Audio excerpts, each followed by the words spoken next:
Thank you for being here tonight. So let's spend the next 2 hours together to observe the mind, to see the mind without any interpretation, without result any theories or knowledge about that. Let's just look at it today. So before we start session, let's do a 3-minute meditation. This time, I have a requirement for everybody. Try your best to forget your language. Don't speak it. Don't think in it. Just treat yourself like you can't speak any languages. You are dumb. Purely dumb. Not only verbally, but also mentally. So if possible, you can also, optionally, you can treat yourself as a something still. If you want to open your eyes or keep your eye open during the next 3 minutes, you can treat yourself as a camera. So your eye is the lens. But you are not human. You are only a thing, okay? In the next 3 minutes. Or you can feel any part of your body. Breath, chest, your feet, anywhere on the body. Try to observe it without being an observer. So you observe it, but there's no observer. Okay? Let's do 3 minutes, and I will ring the bell after we finish it. Let's do it.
You may have noticed probably the whole day we always use language. We talk to others, we also talk to ourselves.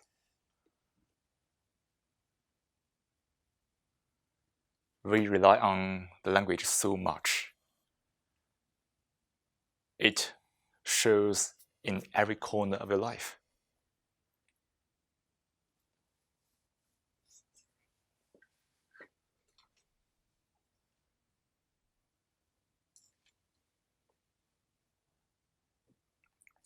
Did you observe it? How difficult it is to be without language.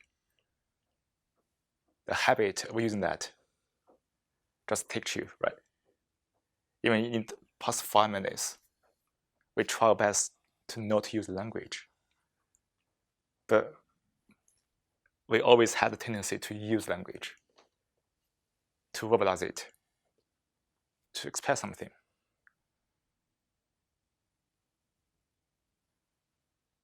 Here, it's not a denial of language, but let's just observe it.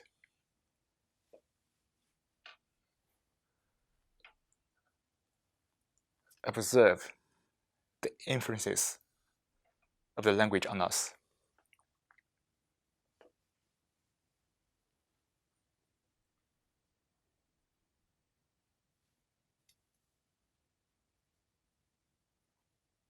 Probably you notice that when we lose the language, we can lose a lot. I mean, a lot of thoughts, a lot of troubles, a lot of misunderstandings, a lot of attachment.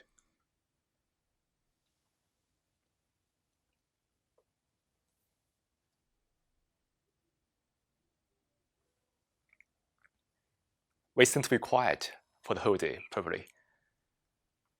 But we also keep talking to ourselves, do we?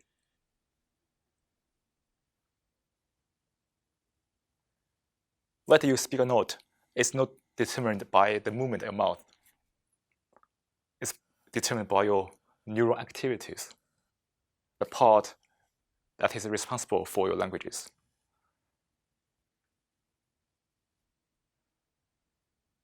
Right? So without languages, how can you judge?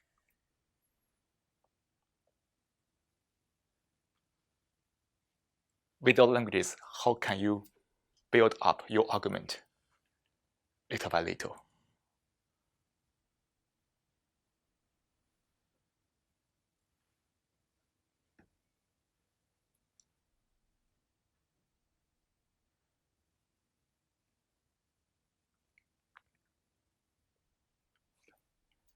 So with language, we can keep a record of a lot of things. Those things that should have been forgotten, but we keep it because of language.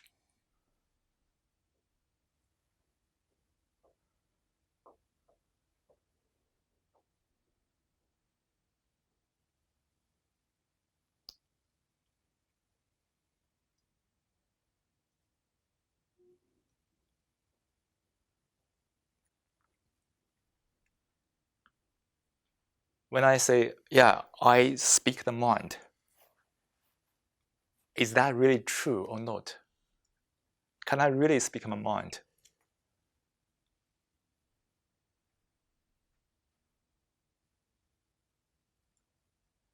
If I can speak my mind, who am I? Who is the mind?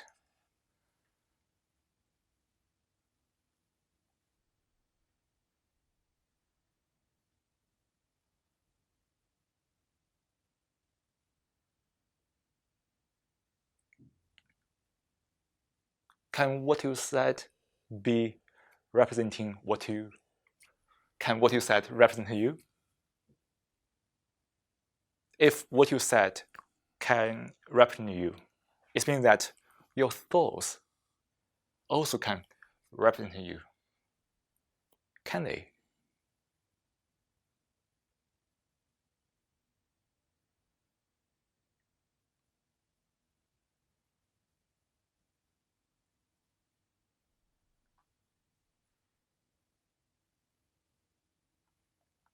What are languages? English, Dutch, your own language, Chinese, whatever. Are they something mysterious, or are they just some labels which we put meaning onto?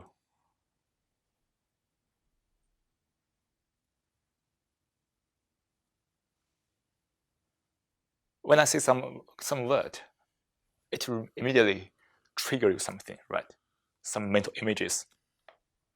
But when we argue over the definition of that word, do you get clarity, or would you get confusion, more confusion?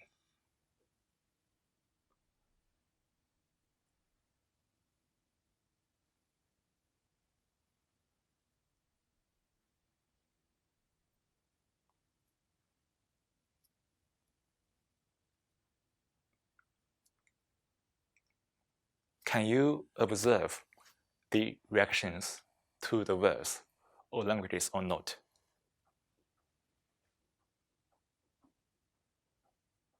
When you understand what I just said, actually, you have reacted already to that verse, right?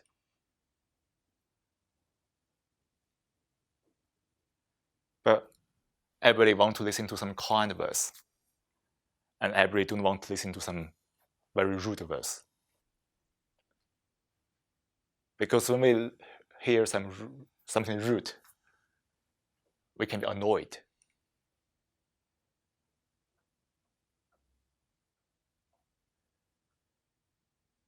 But we like to be flattered by other people's words. If so, are we the master of the language, or the slaves of language? Because I can use words to make you happy, and I can use words to make you unhappy.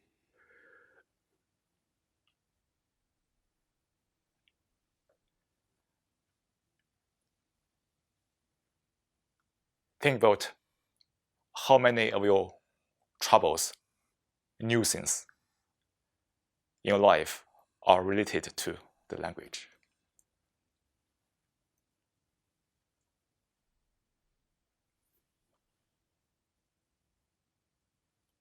Oh, that guy should be nice, should have been nice to me. Oh, that guy should have said something nice to me, but he is very rude.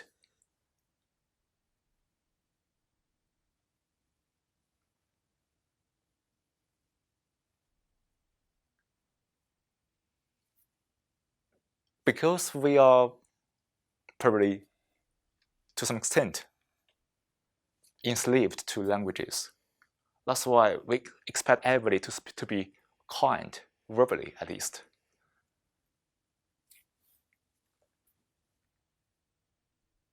You don't have to be kind to me, but you need to speak in a kind way.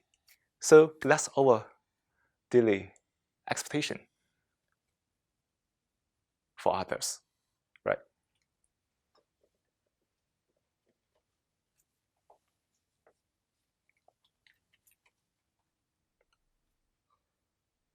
You see, across the whole society, no matter in which country, here, in UK, in China, all the people are attached to languages.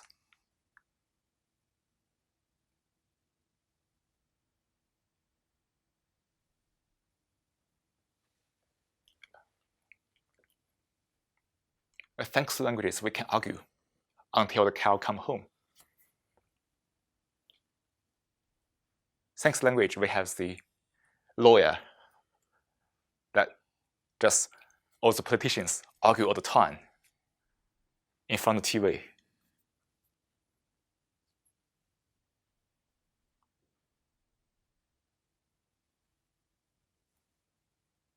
So we are so deeply buried into this game, a game of words, a game of language.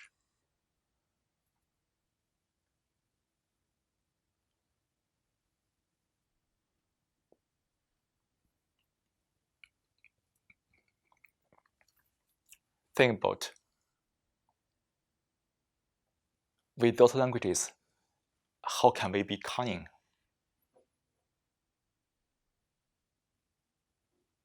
Without languages, how can we be manipulative?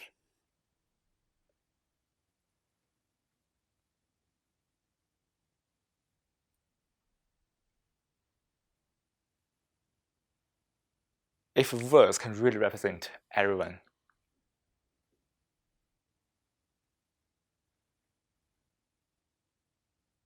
can we still be cunning?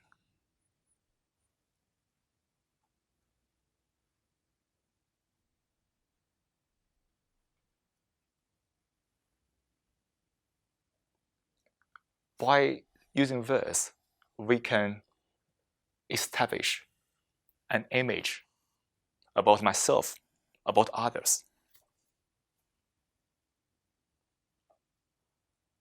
Sometimes we don't see who they really are. We only see how they are worded.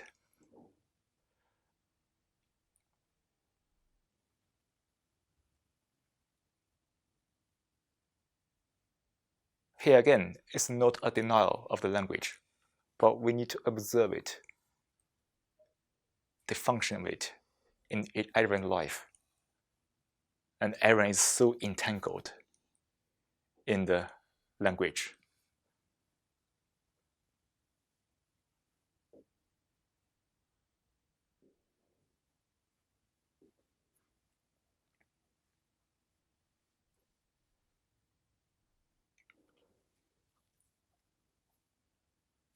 To observe the influence of the language without any judgment, resulting to any theories or knowledge, just at this moment.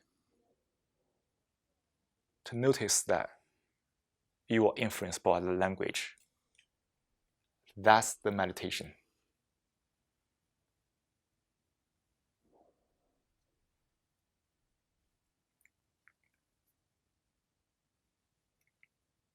The awareness of the language.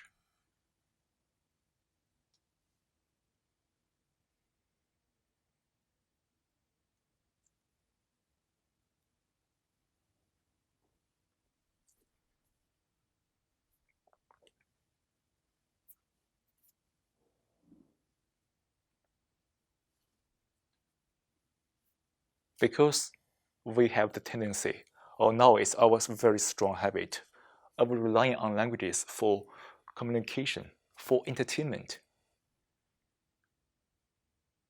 That's why reading books, watching a drama, or watching a movie is also part of entertainment. Because what they said on TV is much nicer than you encounter in your daily life, right? So they are very entertaining.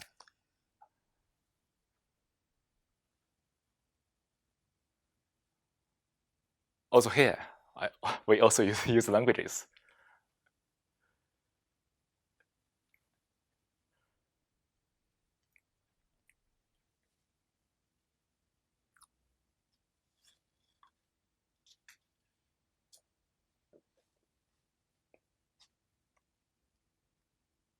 So probably we need to slow down in your life a little bit to have a little more awareness of the language, to notice that how many of the troubles in our life is related to that, to the language. You don't need to do anything about that, but you just need to be aware of that totally, without being running away from it. Just say it. Oh yeah, now I'm just influenced by language. Oh yeah, I get the misunderstanding because of language.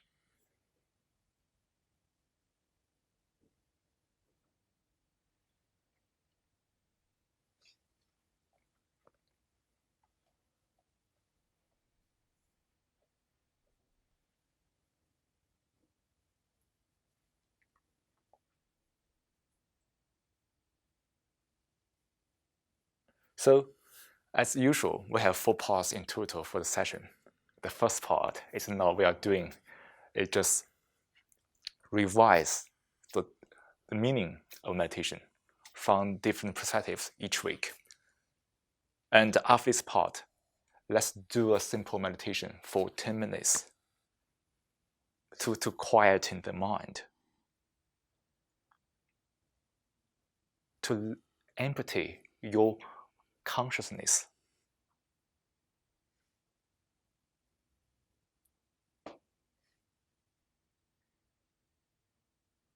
And after the second part, let's come back to the third session, a topic-centered session. And this week's topic is about trauma. Let's see how the mind gets traumatized, and how easy for everybody to get traumatized. Smaller ones, bigger ones. How can we get rid of them, the trauma? How can we work out the old traumas and not create new ones? And after this session, the third part, let's meditate again to calm down again. Deep reflection definitely can be disturbing because we need a lot of attention, energy to reflect on it. This will deeply activate a lot of your neurons to examine the fundamental biases, the misperceptions, whatever. But after that, we still need to calm down. But because after you examine it, you are aware of that already, and just calm down. Your mind has been changed.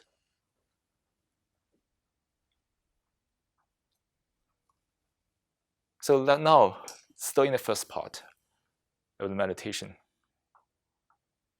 you see, you don't need to do anything to change your mind. Oh yeah, I need to be kind tomorrow. I need to be non-violent tomorrow. I need to be non-attached to anything. You don't need to say that. Actually, what you need to do in terms of meditation is first, keep calm. Means that deeply calm. If you say, I'm calm, probably you don't know what is really calm. Oh yeah, I feel now, I'm okay, no worry, I'm okay. Probably you're not okay.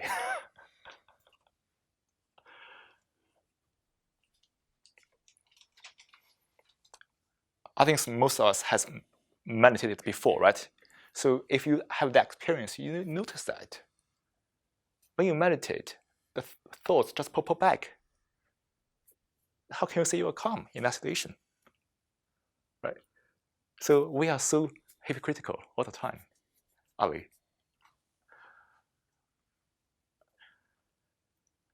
So first, the precondition is that we need to be truly calm.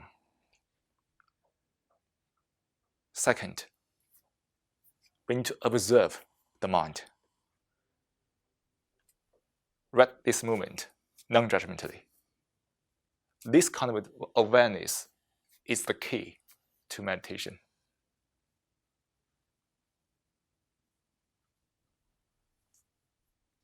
But in real life, we have a lot of challenges, right? There are a lot of challenges to quieting the mind before we are able to observe it. That's a big hassle, right? We have so many schedules. We have so many interactions with everybody for the whole day. Mind is so busy. And also we are so lazy. We prioritize all kinds of things, but not meditation. Because we don't want to be empty, right? We want to find something fulfilling, make us feel all occupied, busy all the time. Yeah, feel I'm not empty.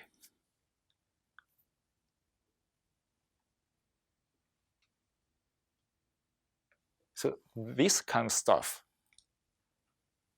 make it very difficult for many people to calm down. Because calming down is very counterintuitive. We always want to keep busy, want to keep us occupied. But that's the very opposite to calming down. So how to slow yourself down? That probably is the first step for many people to quieten the mind.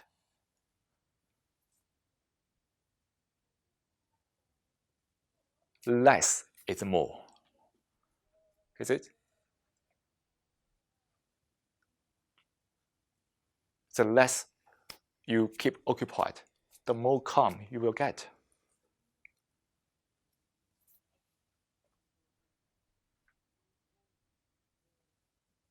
So for this, the first step, it has kept, I guess, the majority of people from enter into meditation.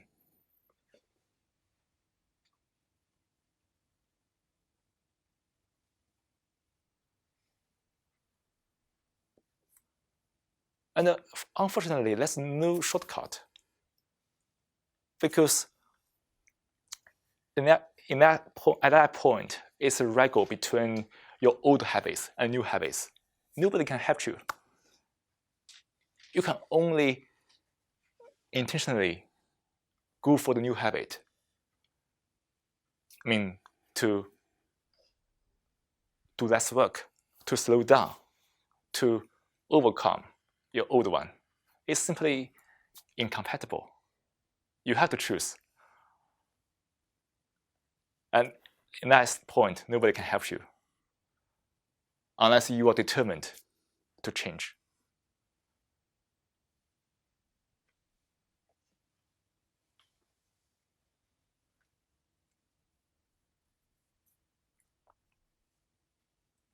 So when you slow down, when you have understood how to quieten the mind by your own path, your own methods, or just simply breath meditation, whatever, then there's a chance that you can observe your mind.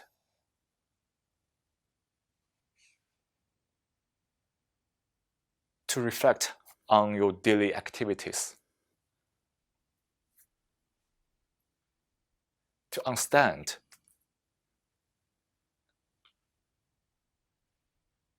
the empty goals we have set for ourselves all the time.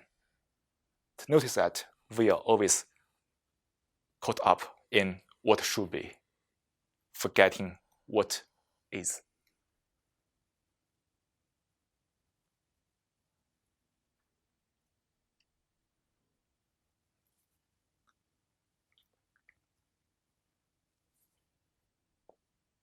You see, there are so many hurdles to meditation. These hurdles from everybody's old habits.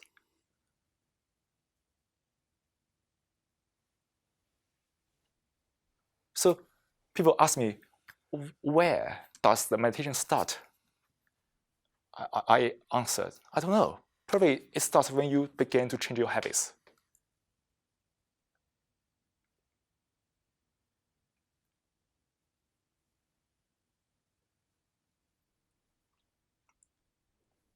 So people ask me, oh, what's the boundary between meditation and life? But I ask you now, is there a boundary between it? Or your life is just meditation?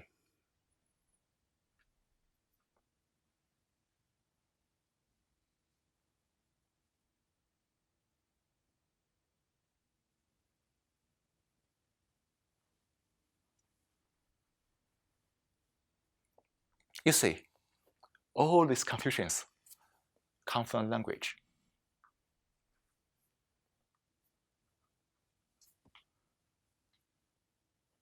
because we always look out.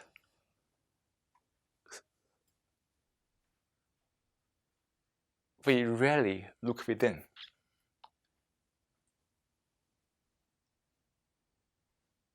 We always look for authority to tell us, what should I do? I really enjoy being told because that's easy. That's why now language has become a channel between you and that authority.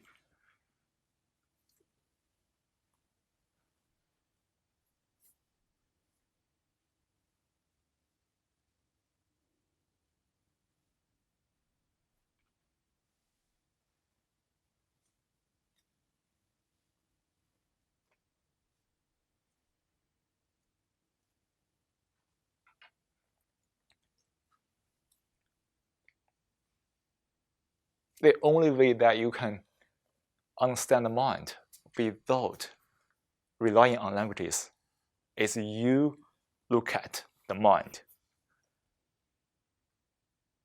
right? You don't need to speak to yourself. And you shouldn't as well, because you can just feel it. Your feeling definitely is beyond the description, beyond any languages. It doesn't matter, right? Because you feel it, you get it. What's the point to verbalize it? For this kind of feelings, any attempt to verbalize it is a mere distortion, is it?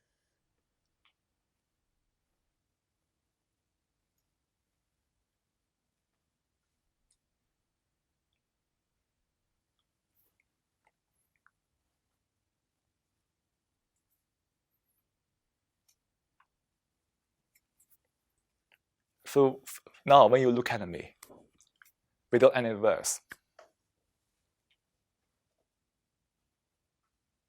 but when you begin to comment on me, oh, I'm very tall, I'm a man, whatever. At that moment, when you begin to comment, just ask yourself, are you still looking at me? Or you begin to think about that. The moment you speak, the moment you comment, wow, he's a man, he's from China. He's standing there. When we just resort to verse, at that moment, are you still looking at me or not?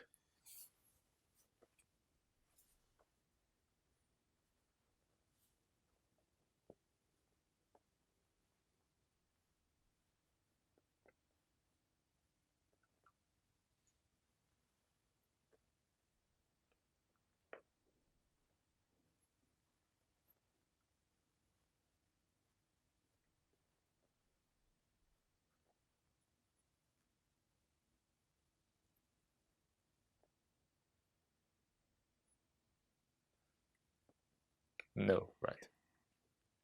You are no longer looking at me. When you begin to speak,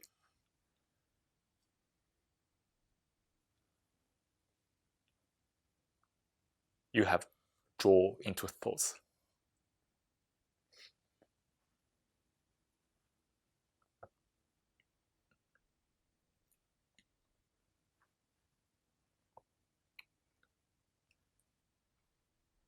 That's why we say if you spend the whole day speaking, either mentally or verbally, probably you don't have a lot of time to be present, to feel the things.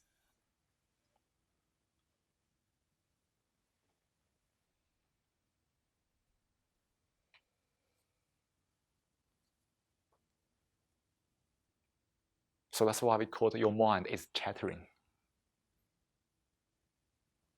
Because language, because all kinds of symbols and the mental images. So we can say that to truly calm down the mind is to let the mind stop chattering.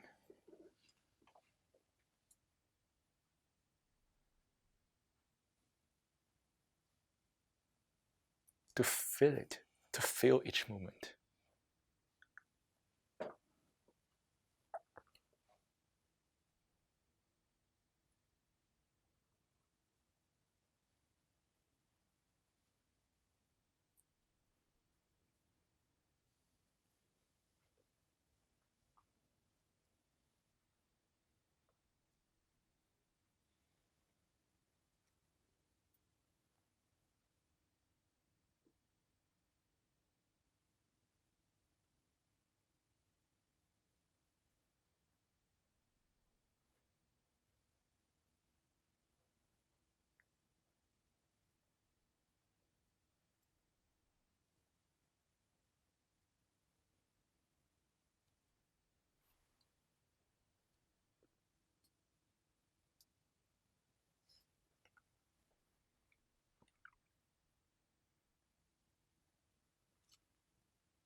To calm down the mind means that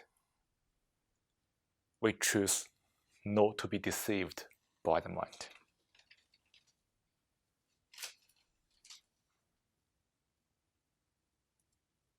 Mind is very deceitful. Is it? Very, very deceitful. When your mind is not calm enough, when your mind is not really calm, if you follow the feelings, there's high chance to get misled.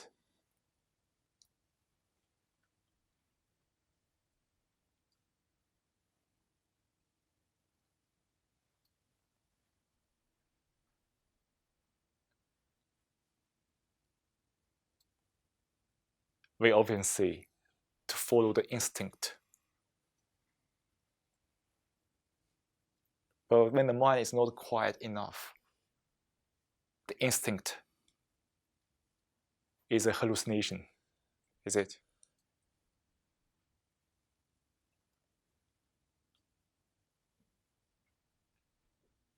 When you really calm down, when you're really able to observe the mind, you had wisdom.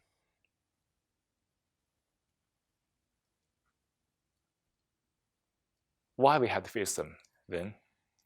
Because wisdom is based on your deep understanding of the nature of the mind.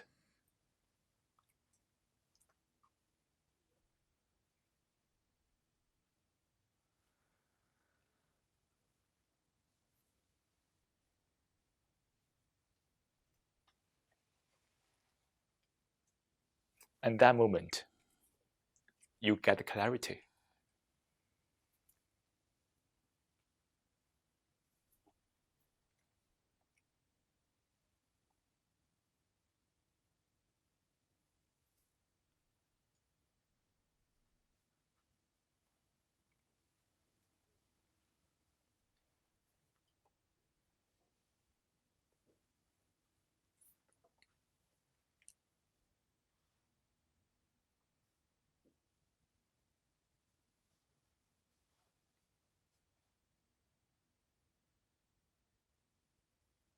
And then you are no longer confused about your life.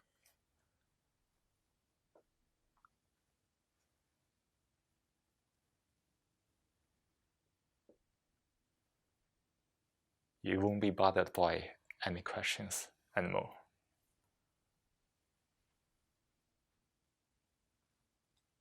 But if you are still confused about your life, the mind, you have a lot of questions to answer. Endless.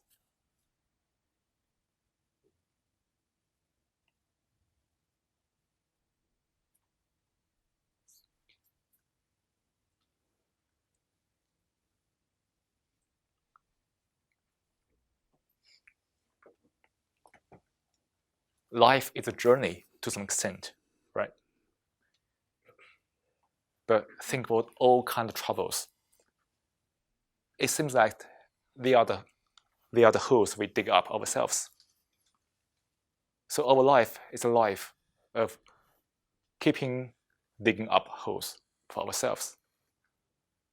And then we fill it in to make it flat again. The question is not how to fill in the holes, but ask, why do we dig up holes?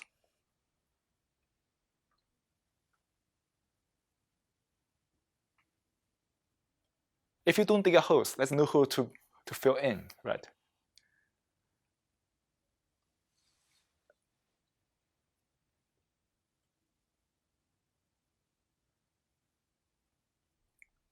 You see, we read all kinds of books, theories, to understand how to fill in the hole. But we really care about why we dig up holes.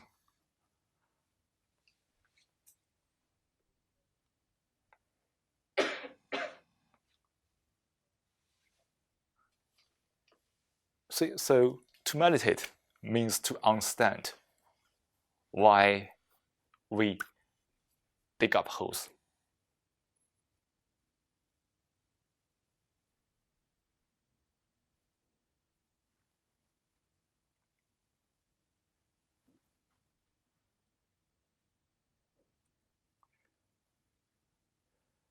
So now let's move to the second part of doing meditation.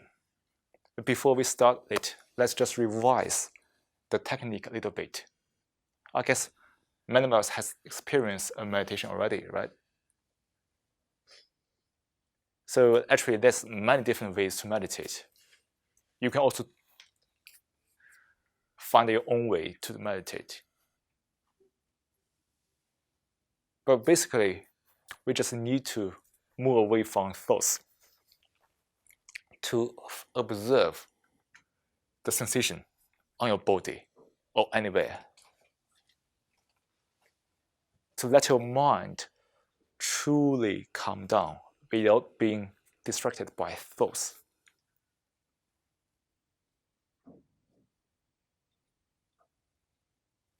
This means that during the meditation, we need to keep our mind very sharp to be aware of any intrusion of the thoughts into your consciousness.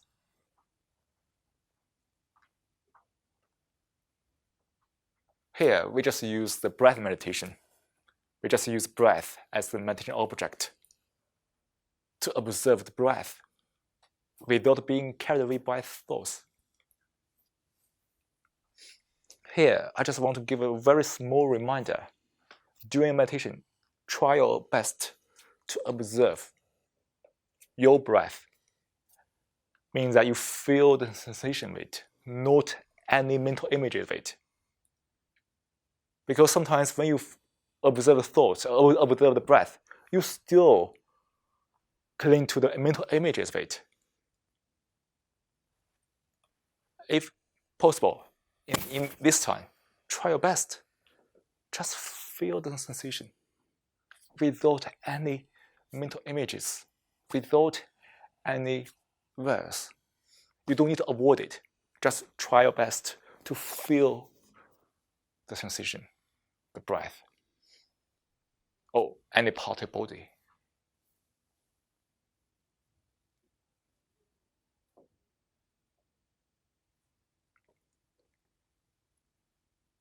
To be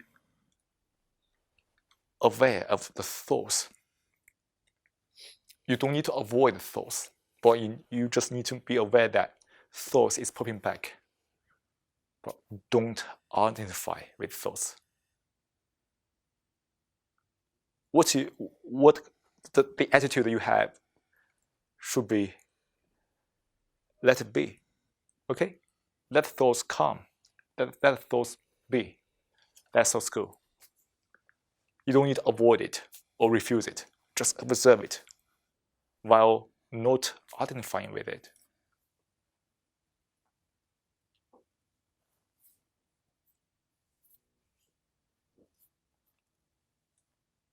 So it means that we need to keep alert during meditation.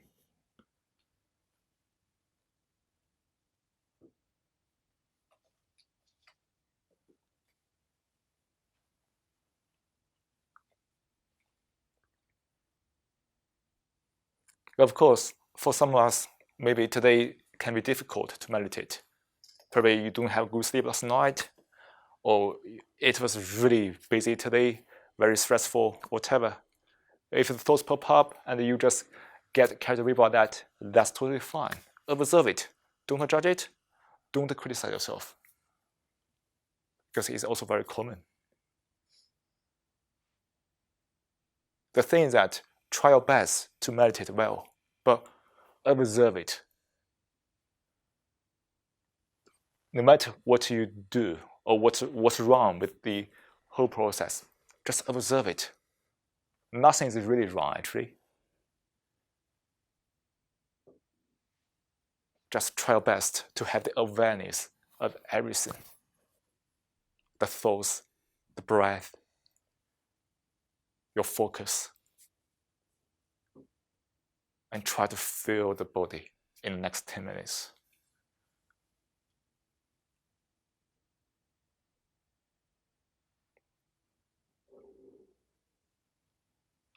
Observe your mind without being an observer.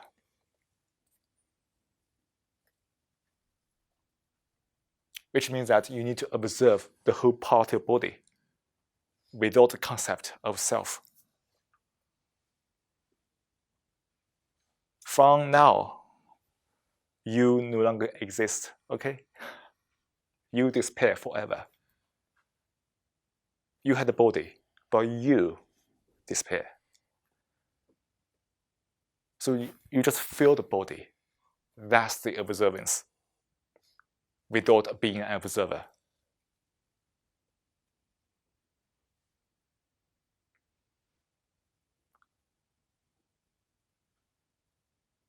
And let's do it now, okay? I will play the audio guide and we can turn off the lights to enjoy the darkness in the next 10 minutes.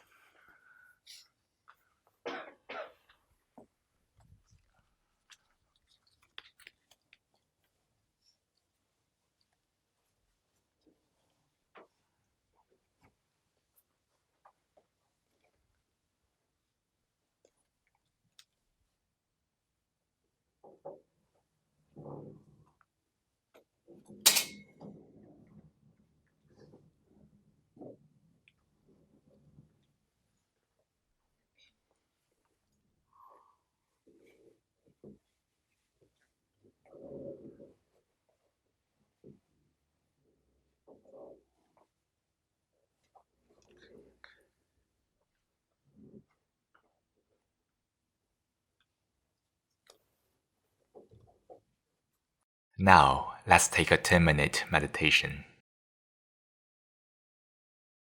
Start by taking a moment to find a comfortable position to sit, in a posture that you feel relaxed and get alert. Let hands rest on your knees or laps.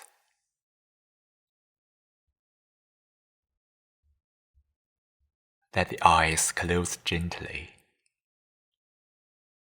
Soften your forehead.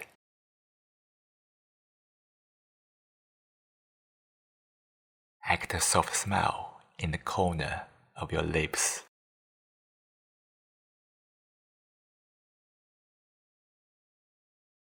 Breathe naturally. As you breathe in, be aware as you breathe in. Feel the sensation of breathe in. As you breathe out, be aware of breathing out. Feel the sensation of breathing out. Fix your attention on the breath. Let go of any thought. This moment, nothing is more important than breath.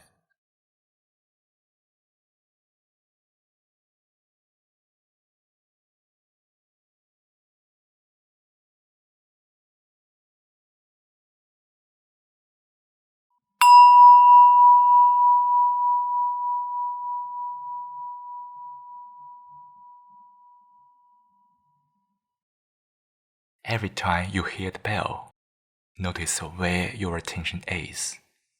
If it wasn't on the breath, gently invite attention back to the breath and try your best to sustain your attention on the breath.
Slowly, bring your awareness back to the room.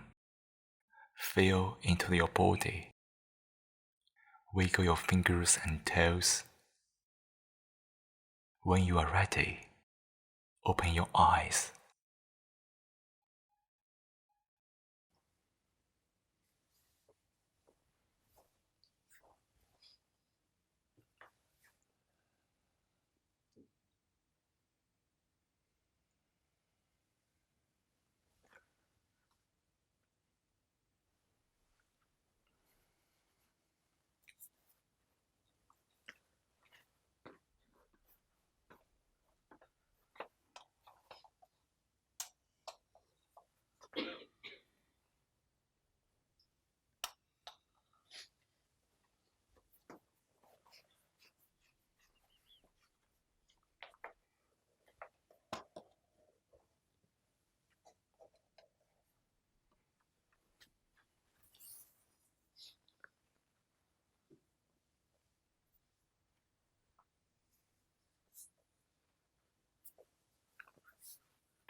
How does everybody feel now?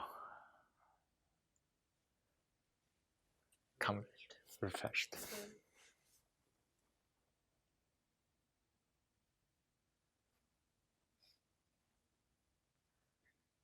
I think everybody was enjoying the silence, right? You see, actually, it's very easy to calm down. Is it? Very easy. Just empty your unconsciousness immediately. Let go of everything. Nothing matters.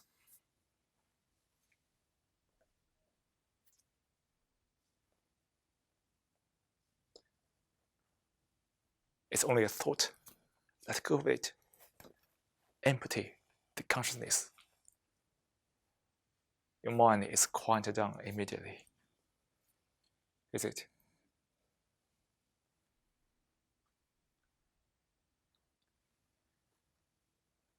But when you hold on to thoughts, when you think something is important, then it's becoming difficult to empty the consciousness because you are attached to something.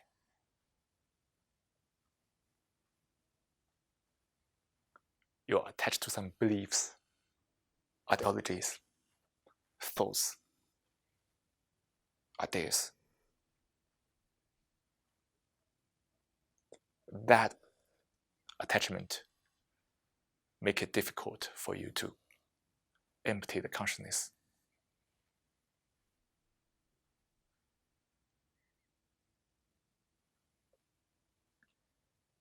Sometimes you think you are important. Yourself is very important. That's also trouble because you also can't empty your consciousness because you believe in a self.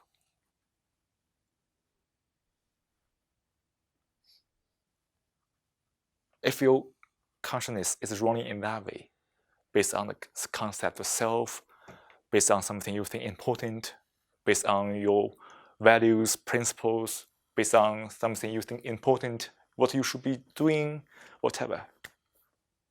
That kind of consciousness only give you trouble, right? Conflicts.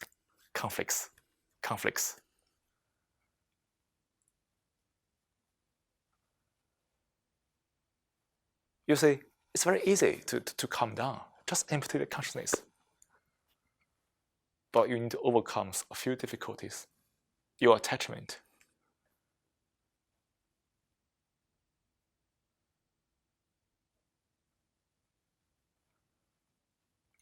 So letting go is not a verb. It's not an action. It's a state.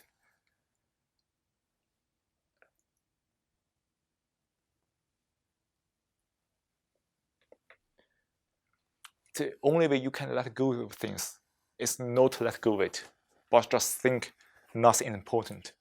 Nothing really matters. And then you can let go of it.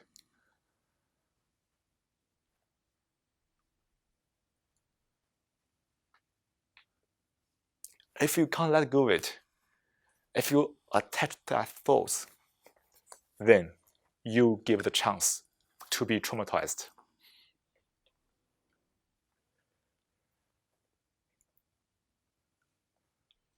If what you think important is damaged, you get traumatized, is it? The things you care about is damaged, you get traumatized. Is it?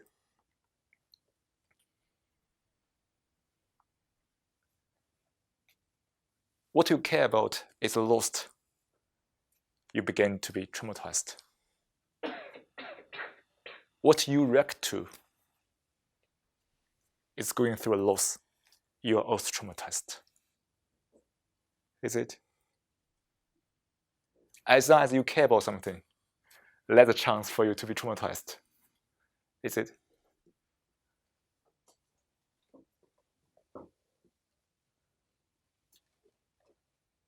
Trauma can be small.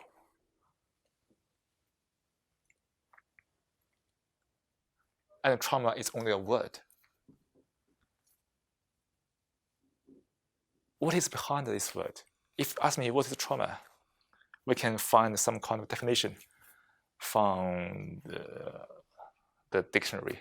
Like we have the reaction to some unpleasant experience, which is simply called trauma. But it's still very confusing, is it? How can we rely on language to describe what is trauma? So today, let's have a look at what is behind the trauma. Isn't it the chaotic mind? Isn't the trauma the consequence of the skills on the mind?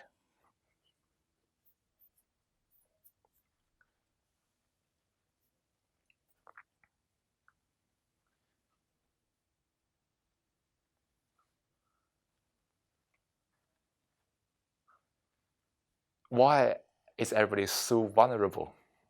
I mean, mentally. Why is it so easy to be traumatized?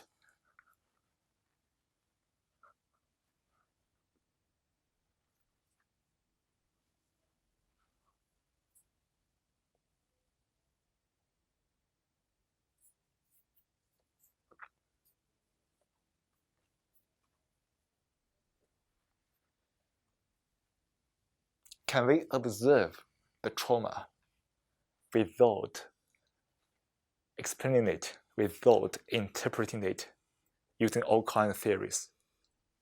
Can we just observe our reaction to something which we called unpleasant experience?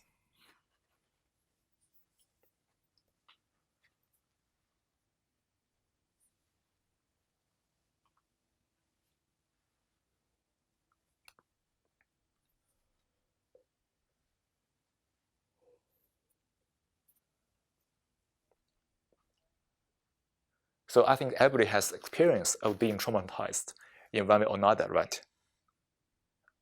What's the feeling like to be traumatized?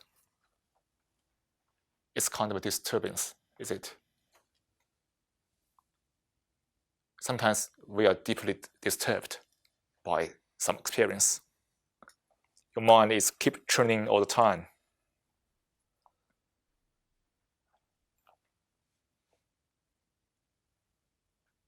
And we try to block it out.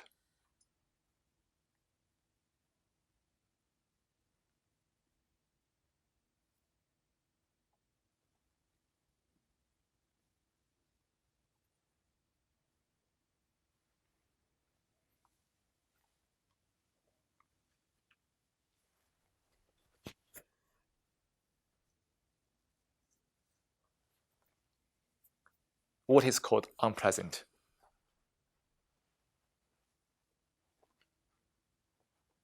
If we have a definition of unpleasant, it must have the opposite, pleasant.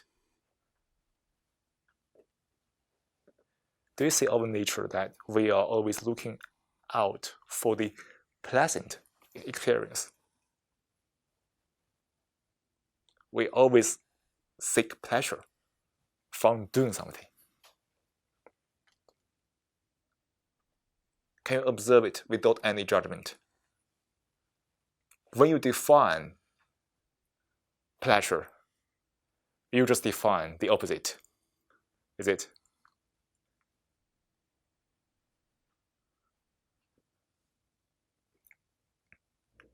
When you divide something, these two things begin to stand against each other.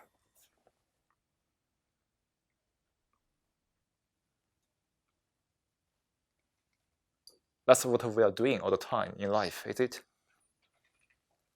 We define something called pleasant, and then something unpleasant appears.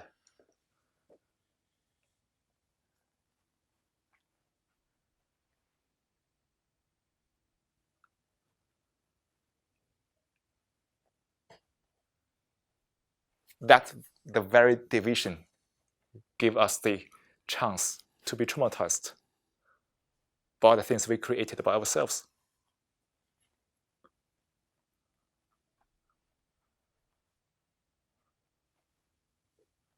When we seek pleasure, the pain is waiting for us. So we create division, and then we begin to pursue pleasure and avoid pain. It means that when we dig a hole, the hole is the pleasure. Then we begin to fill the hole by seeking pleasure and avoid pain.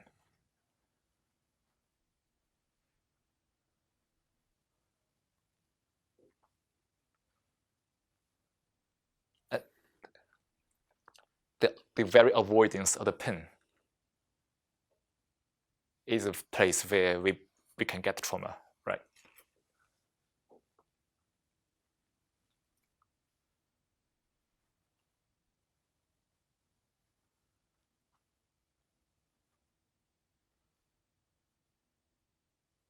So we are wonderful beings.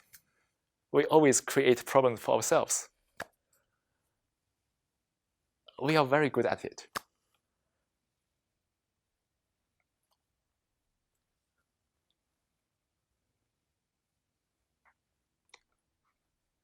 And when you encounter the pain, you react to it. Do you notice it? The very reaction to the pain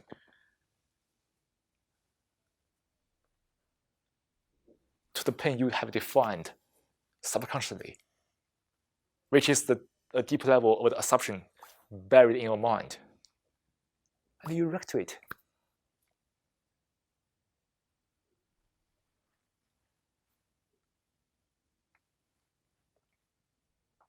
Think some very life-threatening sins. Many people can traumatize by the life-threatening sins, like people went to the war and came back with all kinds of disorders we call it. It's a trauma, right? But look at our reaction to death.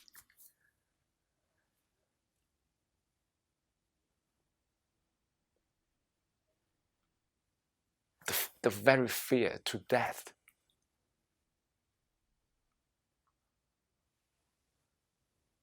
Isn't that death, that kind of fear, lay the foundation of being traumatized?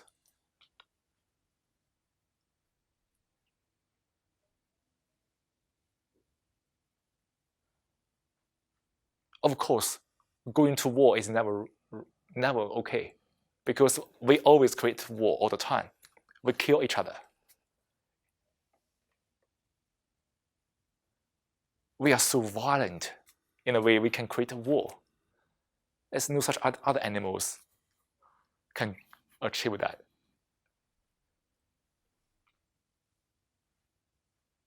But at the same time, we fear death in all kinds of ways. The more you are into the pleasure of living a life, the more fear you get from the death, right? Oh, life is so pleasant. I don't want to die. But you will die.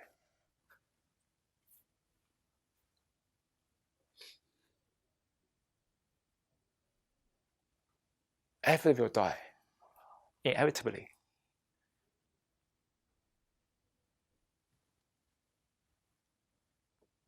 So that is a natural process. But you define death as something unpleasant. Don't you deserve the trauma? Because you just define something we shouldn't care about. Right? Death is a part of our life, but we define as unpleasant. And then we begin to react to it. Then trauma follows.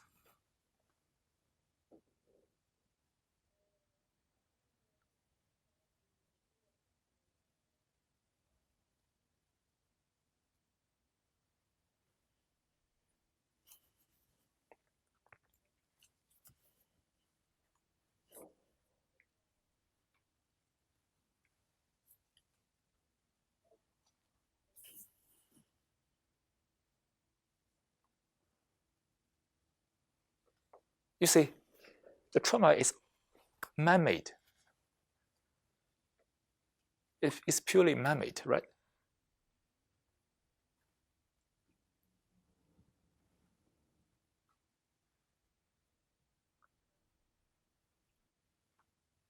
When we are self-conscious, we get hurt by other people's words, comments. Oh yeah, my image is being damaged by those comments, and you get traumatized.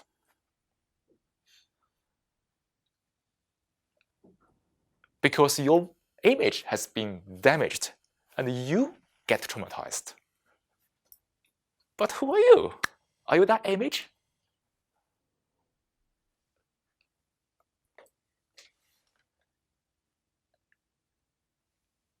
Or are you the trauma?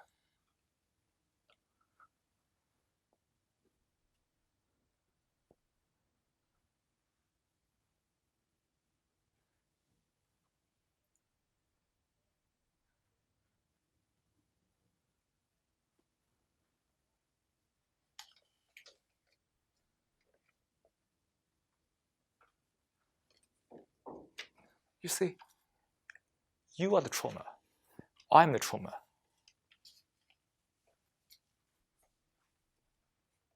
When you observe the trauma, there's no observer because you are the trauma. Is it? Are you?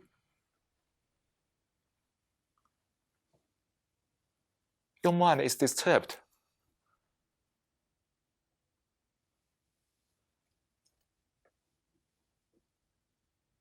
And that's what we call trauma. You create a self, a concept of self, and that self is being attacked by other people, and you get hurt, you traumatized, and you are the trauma. Do you see the whole process, the whole man-made process of leading to that trauma?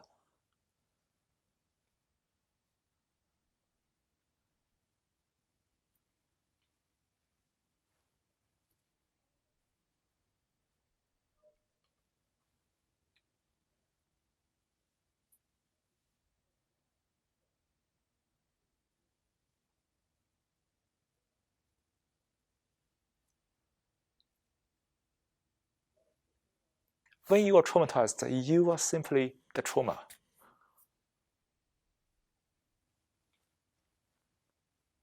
The whole mind is the trauma.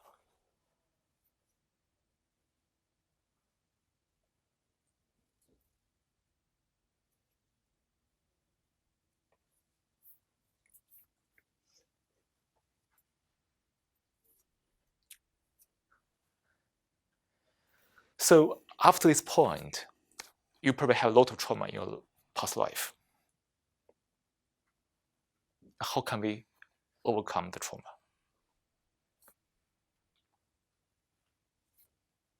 If we do nothing about that, if you keep living in this way, as you're getting older, you will have more trauma, have all kind of way to avoid it. Look at ourselves in their life. What we do about trauma, we just run away from it. Try to block it out totally.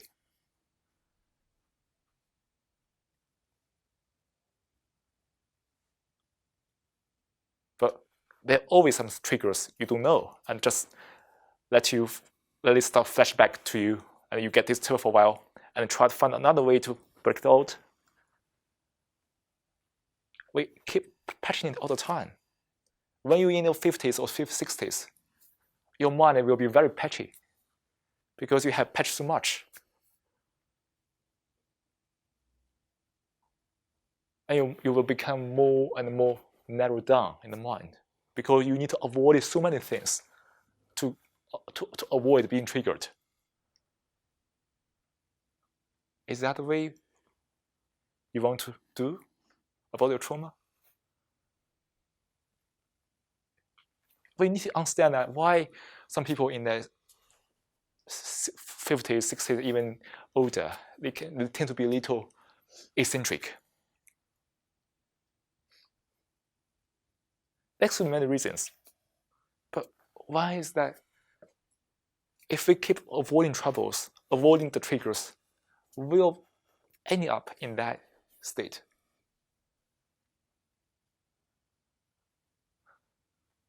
So now we need to solve the traumas without running away from them.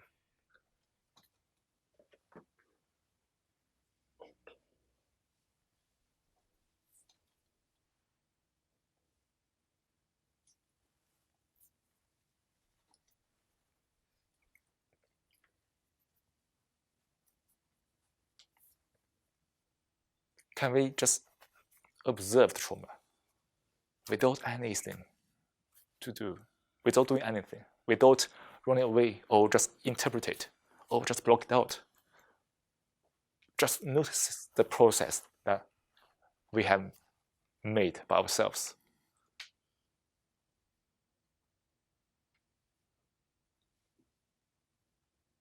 When you notice how the trauma was generated, this trauma won't be a trauma to you as well anymore, right? Because you have known the whole process. You have deep aware of that without any judgment. Notice your reaction to the division you have created by yourself.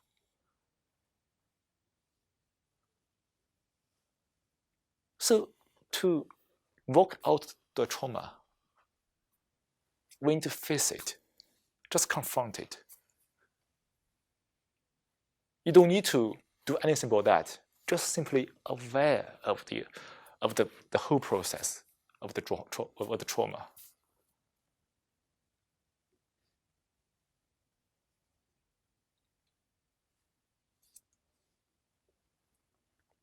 When this trauma is no longer trauma to you, you don't need to avoid it. Just like during the meditation, you see the thoughts pop up, let it come, let it be, let it go. Can you do this to trauma as well?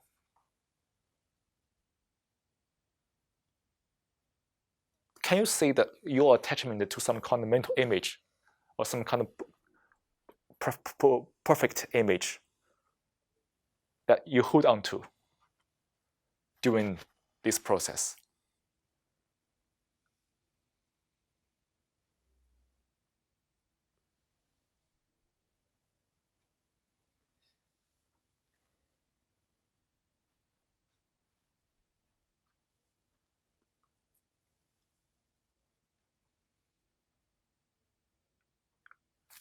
We know that time will heal everything, but time here is the physical time.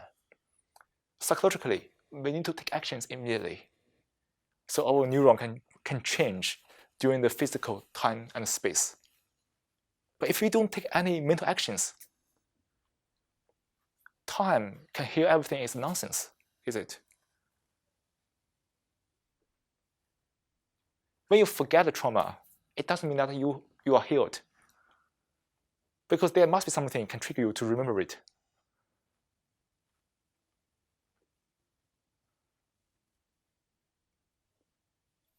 The way you regard trauma, the way you look at trauma matters.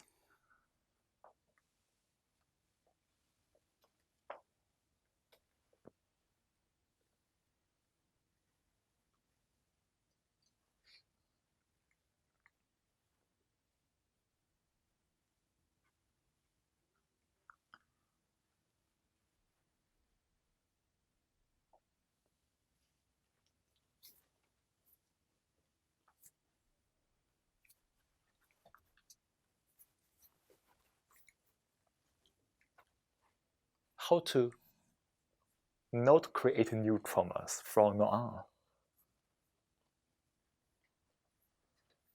As we said before, it's very easy to get traumatized because of our current living habits. How not to create new traumas from now on?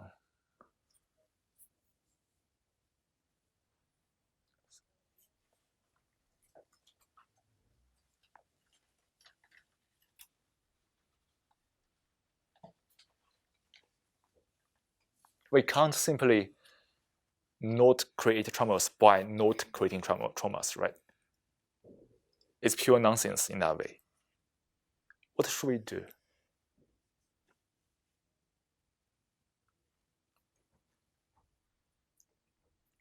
Shouldn't we deeply understand the nature of the mind? To understand our way of thinking that leads to the issue. Like the very tendency to divide, to discriminate, to distinguish between different things, to divide things. Shouldn't we notice our attachment to thoughts, to theories, to any kind of opinions, ideologies, beliefs? Shouldn't we notice our tendency to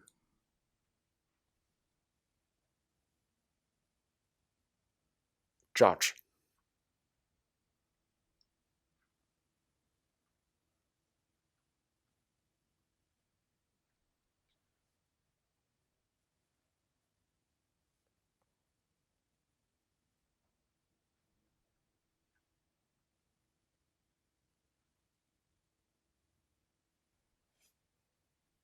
Shouldn't we notice the way of life of seeking pleasure all the time?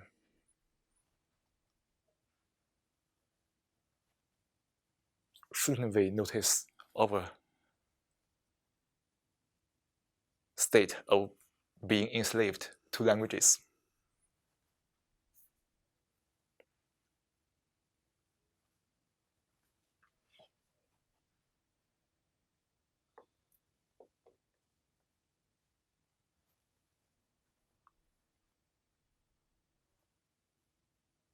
Shouldn't we realize that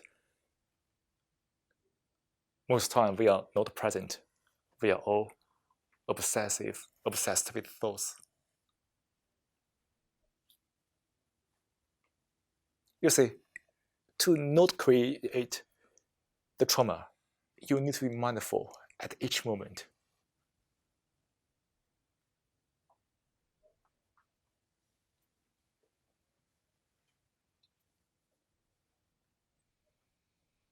To kill the bot immediately.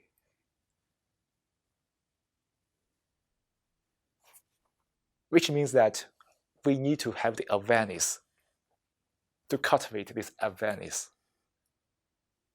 to make it into your habit. When you don't notice the issue, even you only delay it for 1 minute, your mind is distorted by the lingering thoughts or reactions.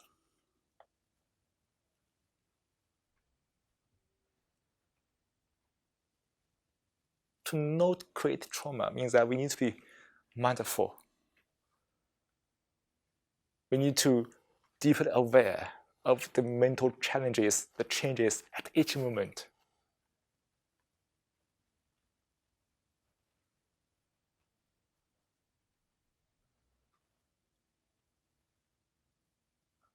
To have that ability, we just need to meditate in whichever way you want to understand the deeper level of your mind.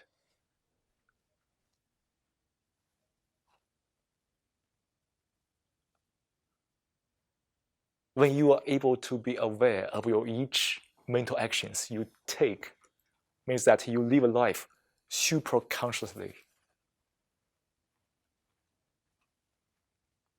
mindfully. Then you transform your life into meditation.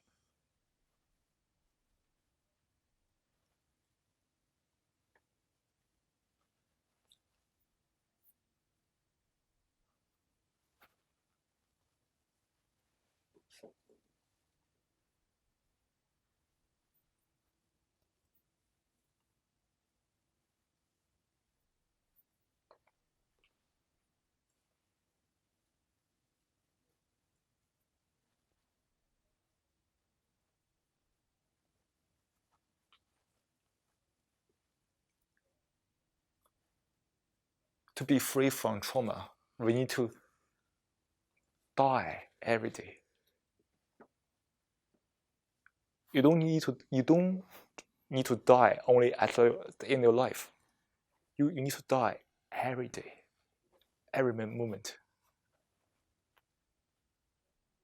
Just die.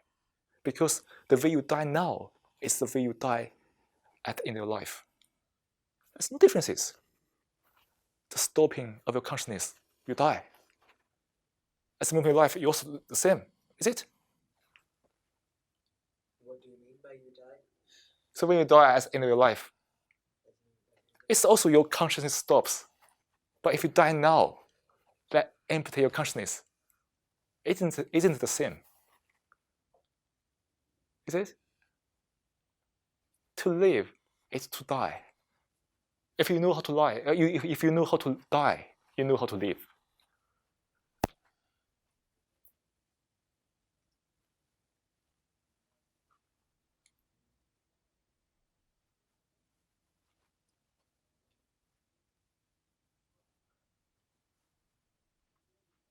Simple.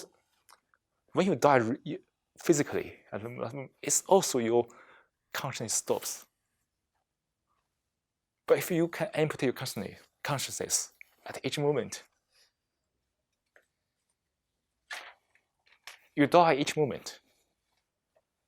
And you get used to dying.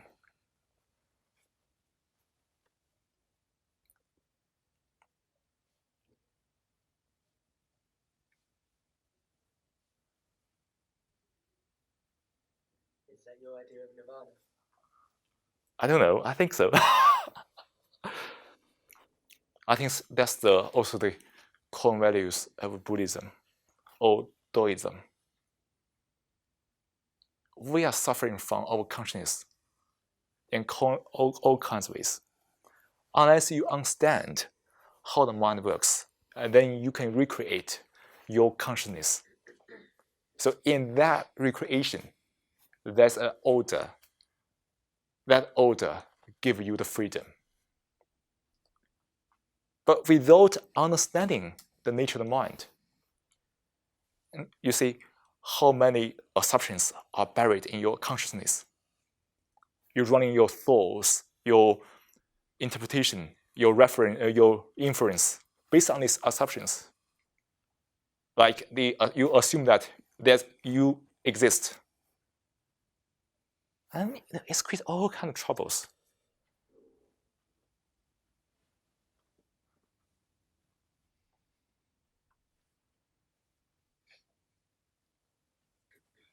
You want to try to find a solution within the consciousness. But it shows that we feel, after stolen years of exploration, we create religion or ideology. We feel. Unless we empty the consciousness, means die mentally, and we recreate ones based on the deep understanding of nature and mind, then you have the true order on your mind. That order is a discipline. And being disciplined is a freedom, is it? When you have no mental conflicts, you have the freedom. But when your life is full of mental conflicts, any physical freedom wouldn't guarantee that you are free, unless your mind is free from all kinds of mental conflicts. So in that very sense, is the trauma the consequence of all kinds of mental conflicts? You create a division, good or bad, present or unpleasant, and you react to the unpleasant. You see all kinds of mental conflicts.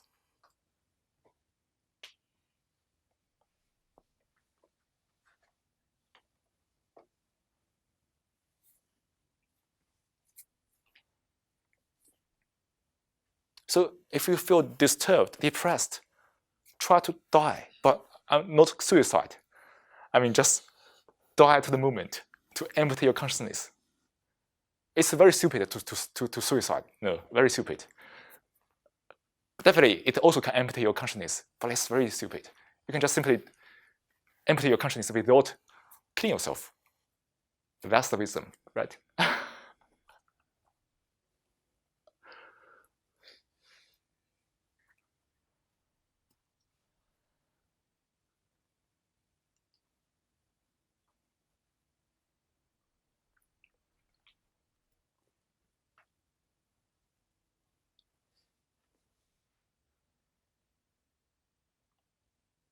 So you see, we see a word trauma, but let go of that word. It's just still the chaos on the mind. To describe the chaos, we human has described all kinds of words to label it, but it's still the chaos. So to solve the issues, we need to solve the chaos, the confusions. And then there's no questions, and then we don't need to seek answers.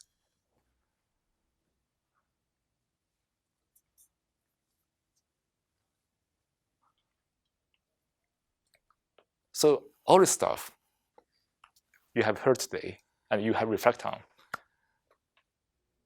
is about our nature and mind. And you can give a name, like you can call it Buddhism, you can call it Taoism, you can call it Zen Buddhism, you can call it awakening, you can call it conscious living. Any other names? Many names. Yeah, you can call it whatever you want. Meditation, mindfulness.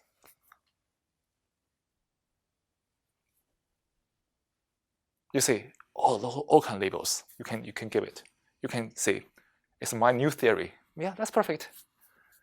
But forgetting the languages is all this stuff. So what you need to do is to feel it yourself, not just listening to what I said. After this session, you need to forget what I said, because what I said only gave you something unconsciousness. You need to feel it yourself. And when you observe it, you can have your own words to describe it.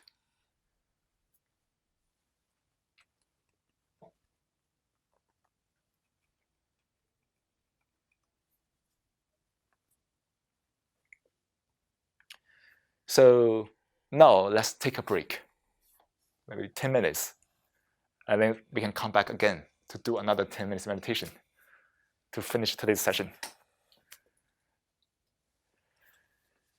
Let's go.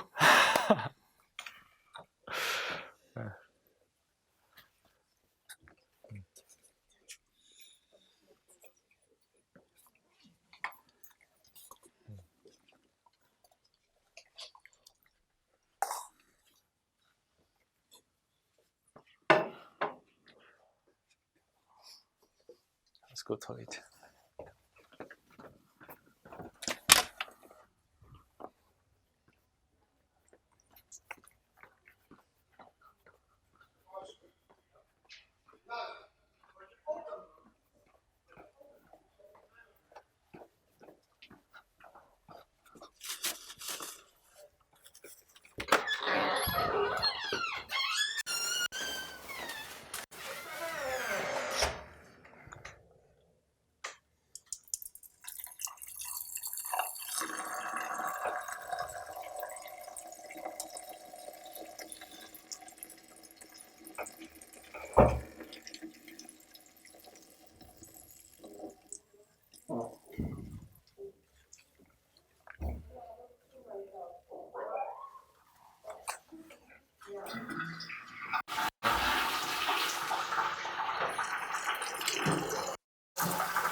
You come. Okay, yeah, first. Yeah.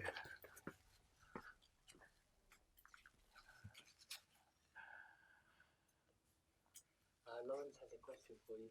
Oh, okay, what's that?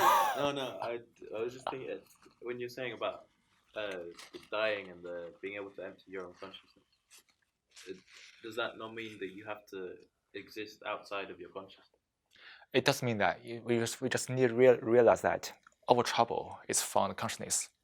And sometimes you need to deeply empty it to let you get a refreshment.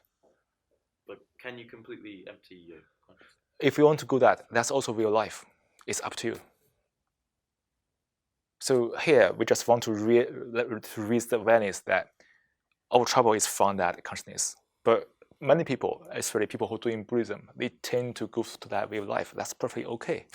But I think for most people in this society, it can be challenging. But when we had the awareness that our trouble are all found in consciousness, it also reduces our trouble for us. Because when we begin to suffer, we begin to realize, okay, yeah, it's my consciousness. Let's just meditate to empty it. Would you say it becomes easier with practice, meditating? Do you think emptying your consciousness becomes easier? Because I find that even when I'm meditating and I'm in a really good zone, I don't feel completely empty. Even if I'm not using language anymore, I might notice a thought that didn't come out in words. For example, It can be a mental image. Sure. Yeah, it can be a mental image. Yeah. The thing is that we know that our mind is always active because we are living. There's the thing that notice it, but don't identify with it. We are not the thoughts. Thoughts are only some symbols or mental images. Just observe it. That's fair enough. We know that our trouble is our relationship with the mental image and the symbols. That very awareness is the solution to all the issues. So no matter which way you choose to live, just have that awareness, and you won't get lost. You want to choose the way to live, to exist your consciousness. That's also fine, but it's difficult to live on this planet. But even you don't choose that, just live normally with that awareness, you won't have a lot of trouble in your life. Yeah. I think day to day, that's great. And when it comes to sort of maybe more recent traumas, But a lot of people have traumas which have literally changed who they are, and they're not even on a conscious level anymore, they're on a subconscious level. Yeah. So from that respect, perhaps just emptying your consciousness isn't going to erase the trauma. Perhaps it might make you feel better in the moment, but that's why we say that we always have a life with consciousness, because you can't really die. Because only when you physically die, you can empty your consciousness forever. That's why we need to recreate our consciousness.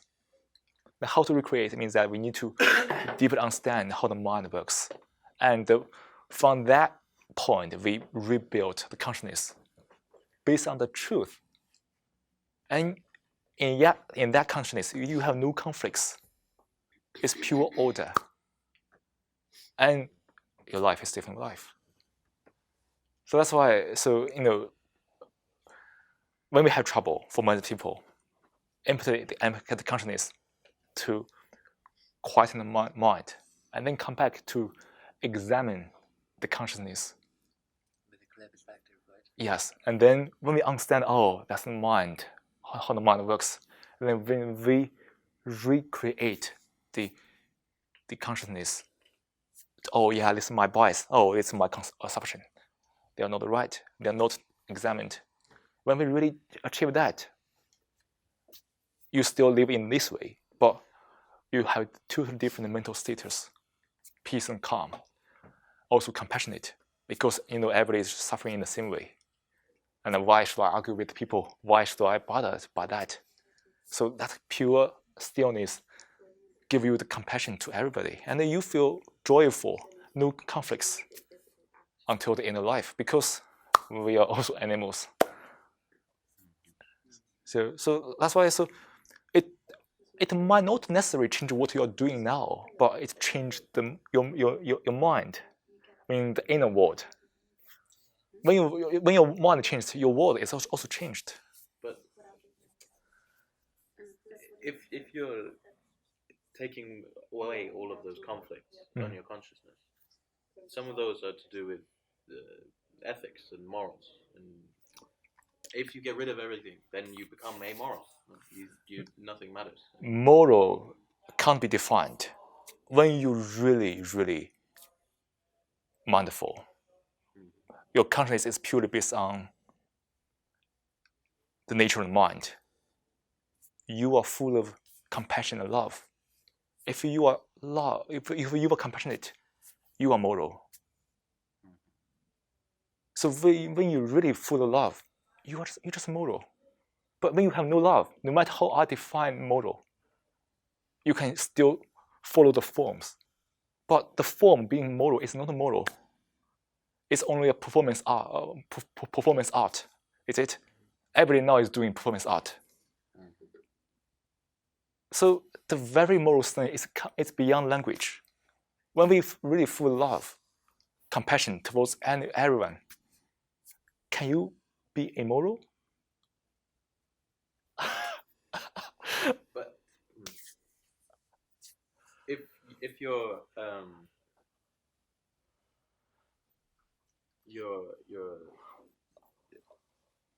if you don't change the way that you act, then you're becoming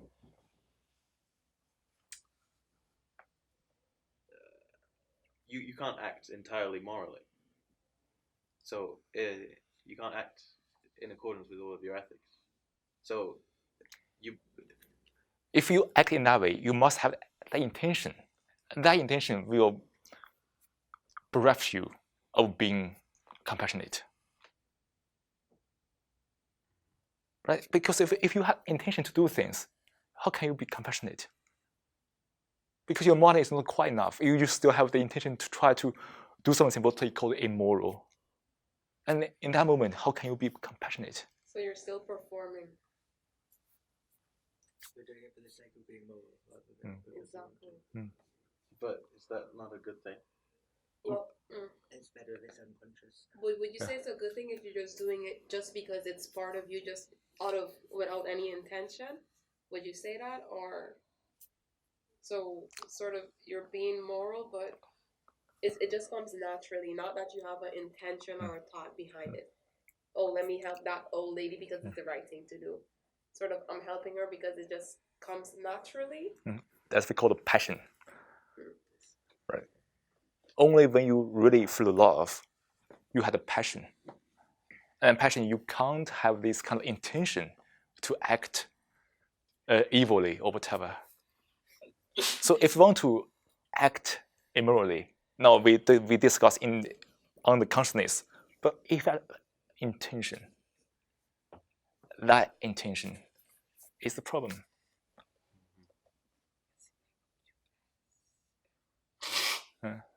You see, it's something we need to deeply feel it.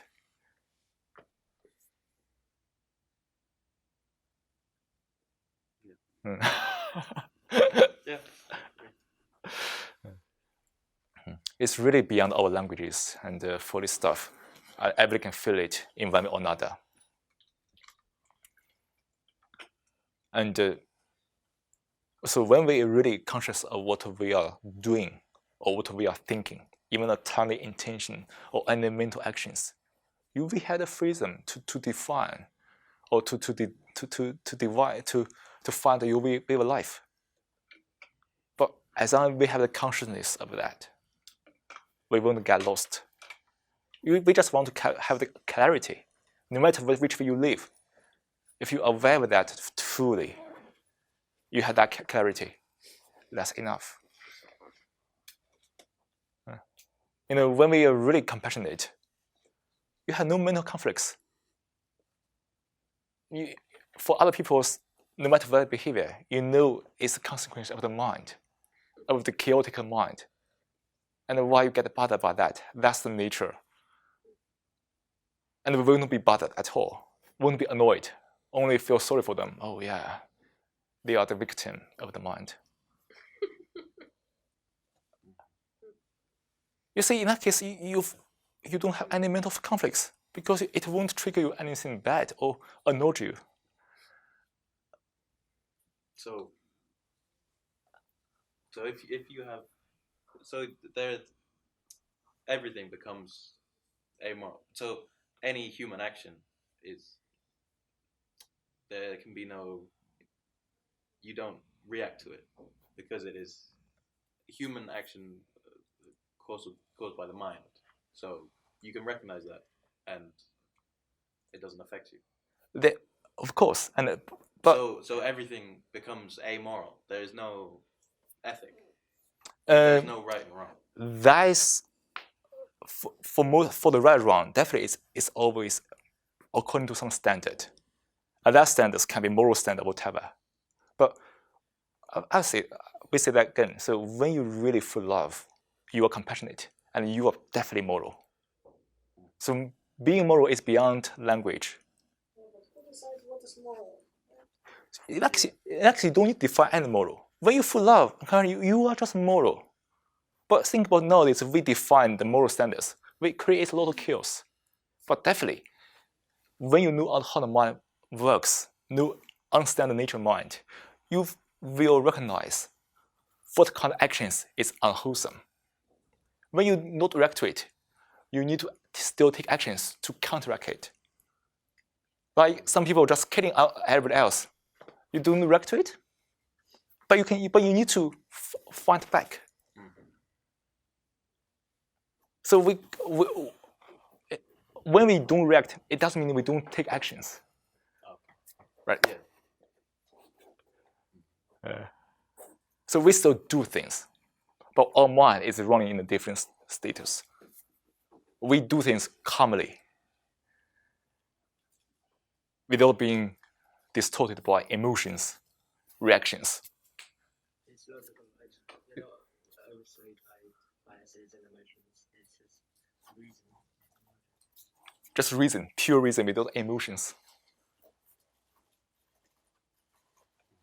So that's why we just beyond, also inside the consciousness.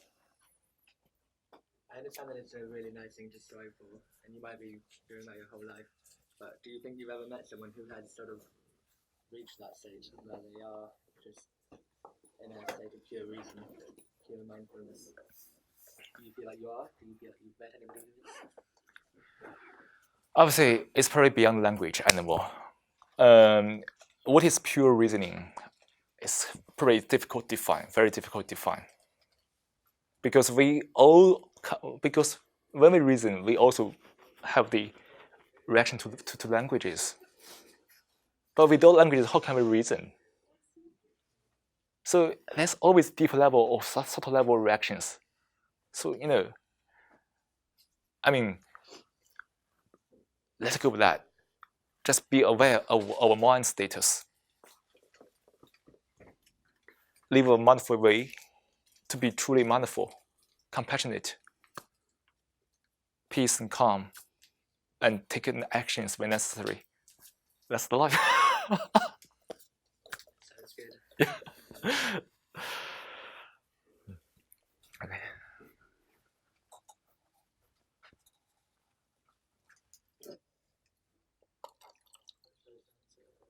How many hours? How long do you have to practice? And how do you go about emptying your consciousness? So, dying, in other words, I guess. So, to empty your consciousness, how do you go about that? You see, it sounds easy. You need to observe your mental status, your attachment, your way of judging, your way of all kinds of mental actions. Means that because we care about too much in our daily life, what we should be, to empty your consciousness means that we need to examine the mind from multiple perspectives. When you really understand how the mind works, you empty your consciousness. So we can't simply empty it by emptying it. Right? It's like not thinking of an elephant is the same as thinking of an elephant. Yes. Yeah. You gotta not think. Yeah. That's why we call it non-striving for it. We can't simply, empty it. You can't do it. Let go of it. You can't let go of it. Empty the consciousness is a state, not a verb. Also, letting go is also state, not a verb. Means that we need to observe the mind totally, without judgment, and then we know how to empty the consciousness. So, I just give example. Like, we need to notice the attachment, the greediness, also overreactions, over the wave to be obsessed with thoughts. We need to observe all kinds of our daily habits to get a full picture of the mind. Then we'll know how to empty the consciousness. It's very easy to say empty the consciousness. It's very easy, is it? But in terms of how to do it practically, it requires a lot of our attention on the mind. Shall we do the meditation? Yeah, let's do it now, shall we? 10 minutes. Yeah. Cell phone, yeah, perfect.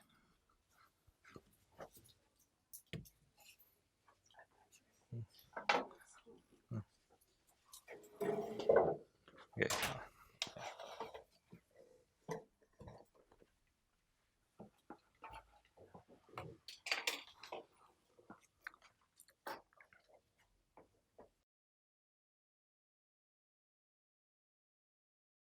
Now, let's take a 10-minute meditation.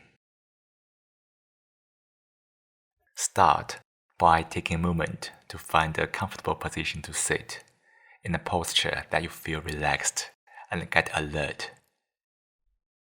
Let hands rest on your knees or laps.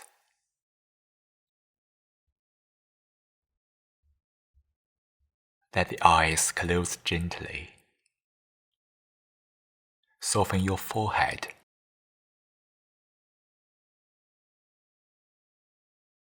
Act a soft smile in the corner of your lips.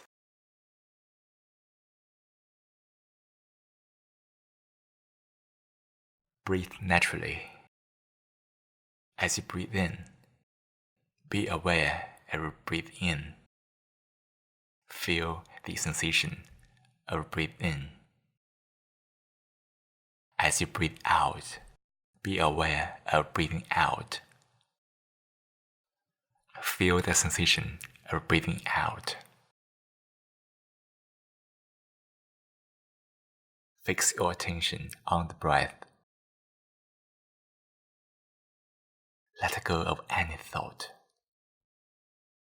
This moment, nothing is more important than breath.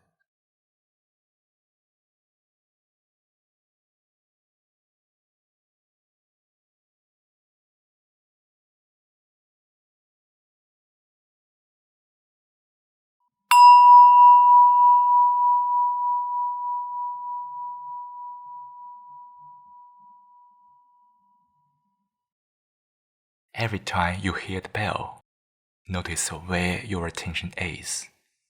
If it wasn't on the breath, gently invite your attention back to the breath and try your best to sustain your attention on the breath.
Slowly bring your awareness back to the room. Feel into your body. Wiggle your fingers and toes.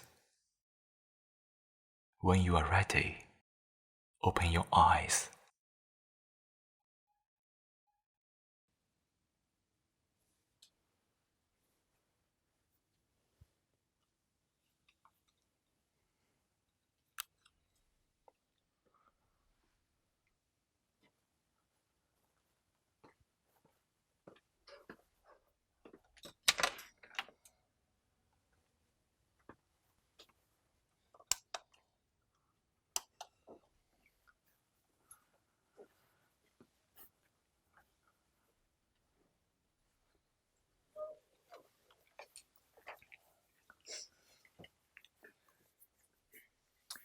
So that's it. That's the whole session today.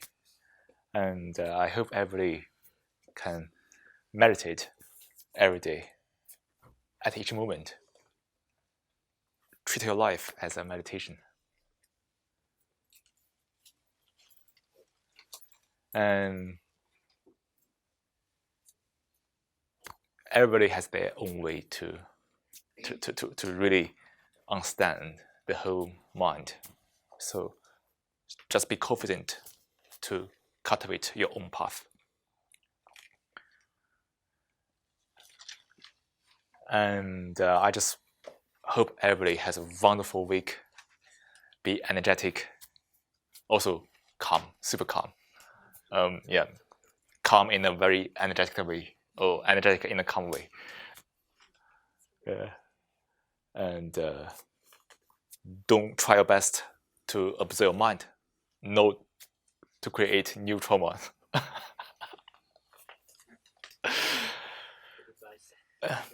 And thank you for being here tonight to make this event possible. And if you have time in the future, feel free to join. And that's it. Yeah.